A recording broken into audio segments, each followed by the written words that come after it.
Hello students, video शुरू करने से पहले प्लीज चैनल को लाइक, शेयर और सब्सक्राइब जरूर करें। एक इम्पॉर्टेंट इन्फॉर्मेशन, अगर आपको इस वीडियो के नोट्स चाहिए तो डिस्क्रिप्शन बॉक्स में दिया गया डाउनलोड लिंक चेक करें। Thank you. चलिए शुरू करते हैं। इस वीडियो में हम पढ़ेंगे BHIC 106 the rise of the modern west 1K previous year question और most important questions with answers. यह क्वेश्चंस आपके एग्जाम के लिए बहुत इंपॉर्टेंट है। अगर आपने ये अच्छे से कर लिए तो एग्जाम निकलना पक्का है। Let's begin. Question 5, what do you understand by the concept of reformation? Discuss the social, political and economic impacts of reformation. Question explanation. इस क्वेश्चन में हमें यह समझाना है कि रेफॉर्मेशन क्या था, फिर हमें बताना है कि इसका समाज पर, राजनीति पर और अर्थव्यवस्था पर क्या असर पड़ा। हर इम्पैक्ट को अलग अलग पॉइंट में क्लियरली एक्सप्लेन करना है। Answer. Introduction. Reformation 16th century का एक धार्मिक आंदोलन था जो कैथोलिक चर्च के खिलाफ चला गया था। मार्टिन लूथर ने 1517 में अपने 95 थीसिस के जरिए चर्च के बीच भ्रष्टाचार और गलत प्रैक्टिसेस को चैलेंज किया। इस मूवमेंट ने सिर्फ धर्म ही नहीं बल्कि समाज, राजनीति और अर्थव्यवस्था में भी बड़े बदलाव लाए। जॉन कैल्विन और उल्रिक जविंगली जैसे रिफॉर्मर्स ने भी प्रोटेस्टेंट विचारों को शेप दिया। Main body. 1. Concept of reformation. Reformation एक स्पिरिचुअल क्रांति थी जिसमें लोगों ने कैथोलिक चर्च के करप्शन जैसे इंडल्जेंसेस बेचने और अथॉरिटी के मिसयूज को अपोज किया। मार्टिन लूथर ने जस्टिफिकेशन बाय फेथ अलोन का सिद्धांत दिया, जिसमें चर्च के बिना भी सैल्वेशन पॉसिबल माना गया। इससे क्रिश्चियनिटी अलग अलग धर्मों में बंट गया, जैसे Lutheranism, Calvinism, Anglicanism. 2. Social impact of the reformation. Religious pluralism. Christianity अब एक सिंगल रिलीजन नहीं रहा, कई नए पंथ बन गए जिससे रिलीजियस कॉन्फ्लिक्ट्स भी हुए, जैसे 30 Years वॉर। एजुकेशन और लिटरेसी। बाइबल को लोकल लैंग्वेज में पढ़ने का जोर दिया गया, जिससे लोगों में पढ़ाई और लिटरेसी बढ़ी। क्लर्जी की अथॉरिटी कम हुई। लॉ क्लर्जी के डिवाइन अथॉरिटी को क्वेश्चन करने लगे और अपना पर्सनल रिलेशन गॉड से बनाया। डेली लाइफ में बदलाव। काफी सारी रिलीजियस रिचुअल्स और फेस्टिवल्स प्रोटेस्टेंट धर्म के अनुसार हटा दिए गए या बदल दिए गए। 3. Political impact of the reformation. Nation states का उदय। किंग्स ने पोप की पावर को कम करके अपनी पावर बढ़ाई, जिससे मॉडर्न नेशन स्टेट्स का फाउंडेशन पड़ा। युद्ध और संकट। राजनेता कैथोलिक या प्रोटेस्टेंट बनकर युद्ध में उतर गए, जैसे German peasants war, English civil war. Secular power बढ़ गया। चर्च के पॉलिटिकल कंट्रोल कम होने से सेक्युलर गवर्नमेंट स्ट्रांग हुई, जैसे हेनरी 8 का act of supremacy. 4. Economic impact of the reformation. Weber की थियरी। मैक्स वेबर ने कहा कि प्रोटेस्टेंट एथिक्स जैसे मेहनत, डिसिप्लिन ने कैपिटलिज्म को जन्म दिया। चर्च की संपत्ति का वितरण। कई जगहों पर चर्च की प्रॉपर्टी स्टेट के पास चली गई। मिडिल क्लास का विकास। चर्च के कम कंट्रोल ने व्यापारी और ट्रेडर्स को फायदा पहुंचाया, जिससे मिडिल क्लास स्ट्रांग बनी। कंक्लूजन। रेफॉर्मेशन एक ऐसा मोड़ था जिसने यूरोप के धर्म, समाज और राजनीति में गहरा बदलाव ला दिया। इसने इंडिविजुअलिज्म, नेशन स्टेट और मॉडर्न इकोनॉमी को जन्म दिया। आज भी उसके प्रभाव वेस्टर्न सोसाइटी में देखे जा सकते हैं। रेफॉर्मेशन को समझना आज की मॉडर्न दुनिया को समझने के लिए जरूरी है। अगर आपको इस वीडियो के नोट्स चाहिए तो डिस्क्रिप्शन बॉक्स में दिए गए डाउनलोड लिंक को जरूर चेक करें। Thank you. Let's see the next question. Question 6, right a note on the commercial revolution. Question explanation. इस क्वेश्चन में आपसे कमर्शियल रेवोल्यूशन का मतलब, इसका समय और इसके मेजर फीचर्स और इम्पैक्ट्स के बारे में बताने को कहा गया है। आपको इसके कॉजेस, डेवलपमेंट और यूरोप के साथ साथ दुनिया पर पड़ने वाले प्रभाव के बारे में लिखना है। आंसर। इंट्रोडक्शन। कमर्शियल रेवोल्यूशन एक ऐसा दौर था जब यूरोप में इकोनॉमिक एक्सपेंशन, कॉलोनियलिज्म और मर्केंटाइलिज्म का तेजी से विकास हुआ। ये लगभग 11th से 18th सेंचुरी तक चला। इस दौर में यूरोप की इकोनॉमी लोकल और एग्रीकल्चरल बेस से ग्लोबल और ट्रेड बेस्ड इकोनॉमी बन गई। एक्सप्लोरेशन, कॉलोनाइजेशन और बैंकिंग इनोवेशंस ने इस बदलाव को संभव बनाया। यही आगे चलकर मॉडर्न कैपिटलिज्म का फाउंडेशन बना। Main body. 1. कमर्शियल रेवोल्यूशन के पीछे के कारण। क्रूसेड्स ने ईस्टर्न गुड्स जैसे स्पाइसेस और सिल्क के लिए डिमांड बढ़ा दी, जिससे लॉन्ग डिस्टेंस ट्रेड को बूस्ट मिला। 1453 में कॉन्स्टेंटिनोपल के गिरने के बाद यूरोप ने नए सी रूट्स ढूंढने शुरू किए। अमेरिकाज और एशिया के नए रूट्स और कॉलोनीज ने ग्लोबल ट्रेड को पूरी तरह बदल दिया। कंपस, एस्ट्रोलेब और कैरावल्स जैसे नए नेविगेशन टूल्स ने लॉन्ग डिस्टेंस सी ट्रैवल को आसान बनाया। 2. कमर्शियल रेवोल्यूशन की विशेषताएं। ट्रेड का विस्तार। यूरोप ने एशिया, अफ्रीका और अमेरिकाज के साथ ट्रेड शुरू किया।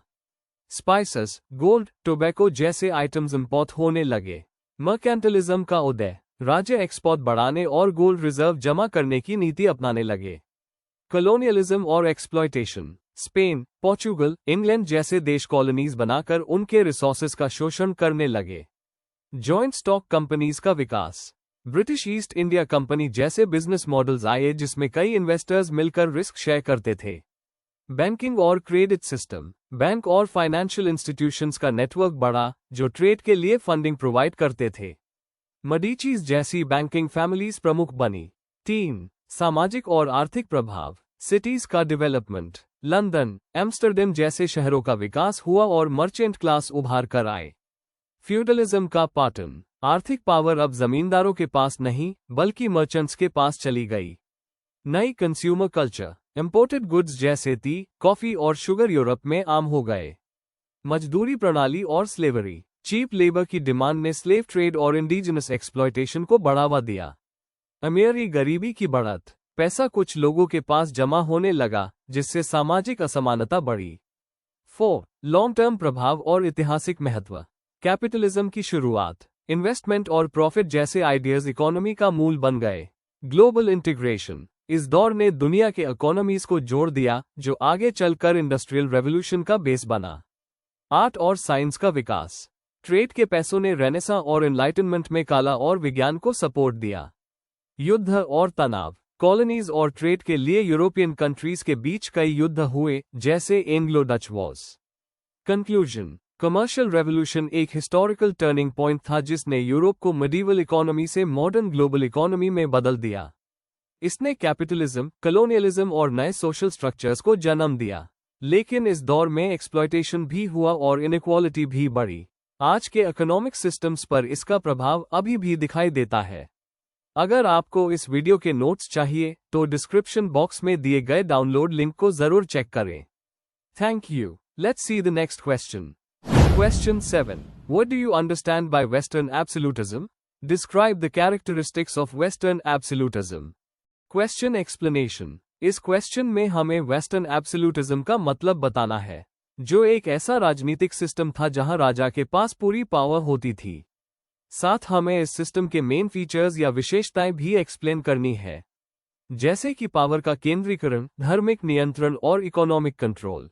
आंसर। इंट्रोडक्शन। वेस्टर्न एब्सोल्यूटिज्म एक ऐसा सिस्टम था जहां राजा या मोनार्क के पास सभी तरह की राजनीतिक पावर होती थी। ये सिस्टम फ्यूडलिज्म के गिरने के बाद और मॉडर्न नेशन स्टेट्स के उदय के समय वेस्टर्न यूरोप में डेवलप हुआ। डिवाइन राइट ऑफ किंग्स के थियरी के जरिए रूलर्स अपनी अथॉरिटी को भगवान से प्राप्त बताते थे। इस आंसर में हम इस सिस्टम के मुख्य फीचर्स और कुछ एग्जाम्पल्स के साथ इससे समझेंगे। Main body. 1. उदय और विचारिक आधार। फ्यूडलिज्म का अंत और नेशन स्टेट्स का उदय। जब फ्यूडल लॉर्ड्स कमजोर पड़ने लगे और चर्च का प्रभाव कम हुआ, किंग्स ने पावर को सेंट्रलाइज करना शुरू किया। Divine right theory. फ्रांस के लुइस 14 जैसे राजा कहते थे कि उनकी पावर भगवान द्वारा दी गई है, इसलिए उनका फैसला अंतिम होता है। थिंकर्स का योगदान। जीन बोडेन ने सॉवरेन पावर के पक्ष में बोला, जबकि थॉमस हॉब्स ने लेवायथन में एब्सोल्यूट पावर की जरूरत को समझाया। 2. शक्ति का केंद्रीकरण। चेक्स एंड बैलेंसेस की कमी। राजा किसी भी संविधान या पार्लियामेंट के साथ पावर शेयर नहीं करते थे। पूरा कानून, न्याय और एडमिनिस्ट्रेशन उनके हाथ में होता था। Administrative control. किंग्स ने लॉयल ऑफिशियल्स की टीम बनाई, जैसे फ्रांस में इंटेंडेंट्स, जो डायरेक्टली राजा को रिपोर्ट करते थे। Standing army. परमानेंट आर्मी बनाई गई जो रूलर के लिए लॉयल थी और इसने किसी भी ऑपोजिशन को दबाने में मदद की। 3. आर्थिक और धार्मिक नियंत्रण। Economic control. एब्सोल्यूटिस्ट रूलर्स ने मर्केंटलिस्ट पॉलिसीज अपनाई, जिसमें राज्य के इकोनॉमिक रिसोर्सेस पे पूरा कंट्रोल होता था। लुई 14 के फाइनेंस मिनिस्टर कोलबर्ट इसका उदाहरण है। धर्म का केंद्रीकरण। एक धार्मिक विचारधारा को बढ़ावा दिया गया। फ्रांस में लुई 14 ने एडिक्ट ऑफ नॉन्ट को हटाकर प्रोटेस्टेंटों को दबाया। स्पेन में इंक्विजिशन के माध्यम से कैथोलिक फेथ को थोपा गया। 4. सांस्कृतिक और प्रतिष्ठित शक्ति, रॉयल कोर्ट कल्चर। राजा अपनी शक्ति को दर्शाने के लिए ग्रैंड पैलेसेस, आर्ट और रिचुअल्स का इस्तेमाल करते थे। जैसे वर्साई पैलेस फ्रांस में पावर का सिंबल बना। टाइटल्स और रिचुअल्स, स्पेशल टाइटल्स जैसे हिज मोस्ट क्रिश्चियन मैजेस्टी उस किए जाते थे। कोर्ट में रोज के रिचुअल से उनकी सेंट्रल रोल दिखाई जाती थी। डिसेंट का दमन, जो भी रूलर के खिलाफ था उसे दबा दिया जाता था। लेखक और थिंकर्स पर सेंसरशिप थी। 5. वेस्टर्न एब्सोल्यूटिज्म के एग्जाम्पल फ्रांस, लुई 14। मैं हाई राज्य हूं कहने वाले लुई 14 सबसे मशहूर एब्सोल्यूटिस्ट रूलर थे। स्पेन, फिलिप II एक स्ट्रॉन्ग सेंट्रलाइज्ड राज्य बनाया और कैथोलिक धर्म को एनफोर्स किया। Russia, Peter the great. Russia technically eastern Europe में है, पर पीटर ने वेस्टर्न स्टाइल का एब्सोल्यूटिज्म अडॉप्ट किया और आर्मी और एडमिनिस्ट्रेशन को रिफॉर्म किया। कंक्लूजन, वेस्टर्न एब्सोल्यूटिज्म ने यूरोप के राजनीति में एक इंपॉर्टेंट रोल प्ले किया, जहां किंग्स ने अपने हाथ में पूरी पावर ली और मॉडर्न स्टेट बनाने में हेल्प की। लेकिन इसने डेमोक्रेसी और फ्रीडम को दबा दिया। आगे चलकर ये सिस्टम रिवॉल्यूशन और कॉन्स्टिट्यूशनल गवर्नमेंट्स के लिए रास्ता बना। अगर आपको इस वीडियो के नोट्स चाहिए तो डिस्क्रिप्शन बॉक्स में दिए गए डाउनलोड लिंक को जरूर चेक करें। Thank you. Let's see the next question. Question 8. Write short notes on any two of the following. A. Renaissance and humanism. B. Rise of print culture. C. The sugar industry. D. Development of science during the Renaissance. Question explanation. इस question में हमें दिए गए 4 topics में से किसी 2 पर short notes लिखने हैं। हर नोट में उस टॉपिक का बैकग्राउंड, की पॉइंट्स और इंपॉर्टेंस को सिंपल और क्लियर तरीके से बताना है।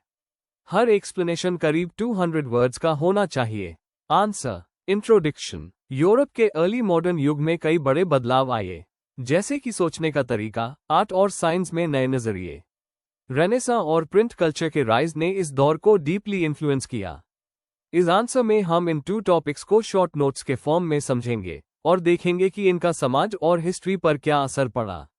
Main body. A. Renaissance and humanism. Definition और बैकग्राउंड। रेनेसांस एक कल्चरल मूवमेंट था जो 14th से 17th सेंचुरी तक चला, जिसमें पुरानी ग्रीक रोमन सोच को दोबारा अपनाया गया।